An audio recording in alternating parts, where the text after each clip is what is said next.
Yep. All right. That's topic one. Topic two, and I'm going to let you take it. I'm just going to let you take this one. I'm going to say the two words, and then I'm going to let you say I told you so. And it is Andre Curbelo. Oh man, where do we start here? Where do we start with it? Now, I will start with some positive. Kofi Cockburn comes back, and that will help him.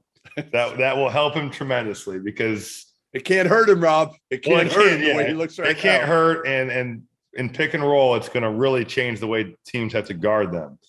With that being said, Illinois should never have lost that game last night. Marquette did everything in their power to lose. Missed free throws, bricks. I mean, like what? Daryl Morcell made a couple shots, but for the most part, I mean, Marquette, I'm not even sure they won the game. No, they just were they were the slightly less bad team at the end. I was shocked to see Illinois play like they'd never been in a close game in their lives. Yeah. I mean, the turnovers, the shot selection, and most of that falls on Curbelo. Some of it's on some of the other guys too. Frazier. But Trent Frazier has to accept some. Yeah, no doubt. Alfonso Plummer had a turnover late in the game, and nobody played well. I mean, that was horrible. Curbelo's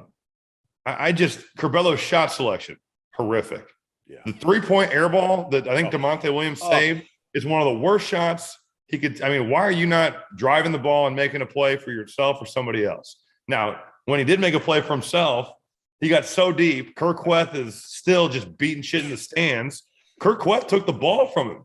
That's the problem, Rob. Point guard in the center just takes the rock from you. Rob, that was the problem. Is like when he tried to make a play, he went too deep.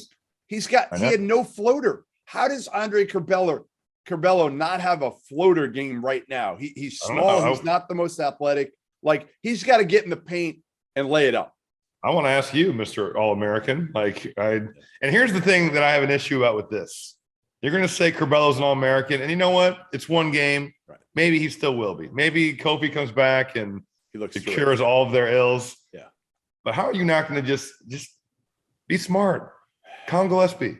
He's good. I know. It's a low-hanging fruit, and you know he's going to be good. As long as he's healthy, he's going to be good. He was great at UCLA. He was so vanilla. Because he's so vanilla. You got freaking sucked in to the razzle dazzle of Curbelo, and boy, that was a horrific pick by you. Horrific. I mean, and you know what? We have to say it. It could still turn around. We're 3 games in, but that was 4 for 18. Rob, awful. 4 for 18, and I think at one point he was 4 for 8. I think he went 0 for his last 10 from the field. 0 for 3 from 3. He's now 0 for 7 from 3 on the year. He had 7 turnovers last night, 3 assists. He now has 10 assists, 9 turnovers on the year. He's shooting 37% from the field, and again, has yet to hit a 3. The turnovers are concerning, though. And Brad Underwood has said multiple times in his post-game comments about how when they go back and look at him, it's the right read.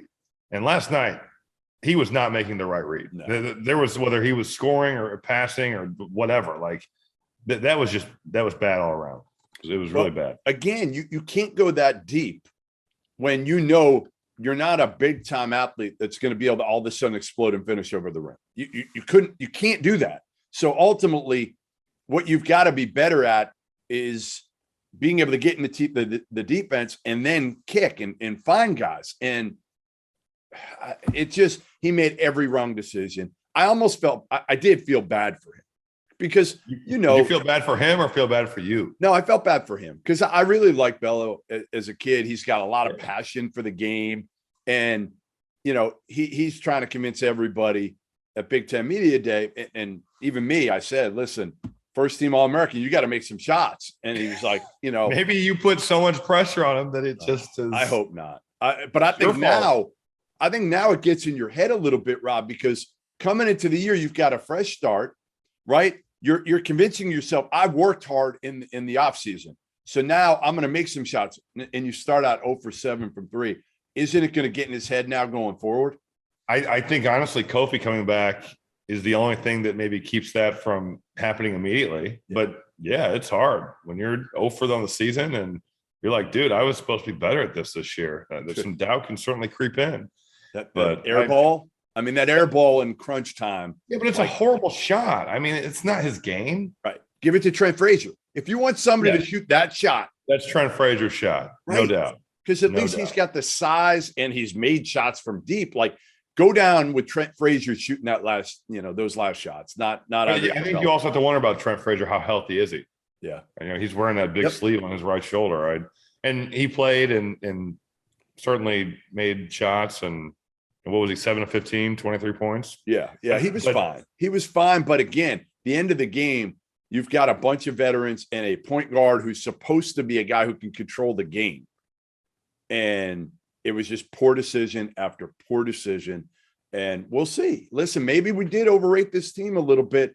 Now, when I'm not willing to go there yet. Yeah. I think Kofi is an enormous loss because at the end of the game, you can always throw him the ball. Now, our team's going to double him, and is he going to cough it up? That's fine. If they double him, you pick your poison. Then you're but I wouldn't say I'm curious to see how he is as a passer this year. At times last year when that went in, it was not coming out. We'll see this year. That's TBD. But at least he makes you change your entire game plan. It's a totally different animal with Kofi Cockburn out there. So I'm not willing to say that we've overrated them yet, but this is a game they should have totally won. There's really no excuse to lose to Marquette like this.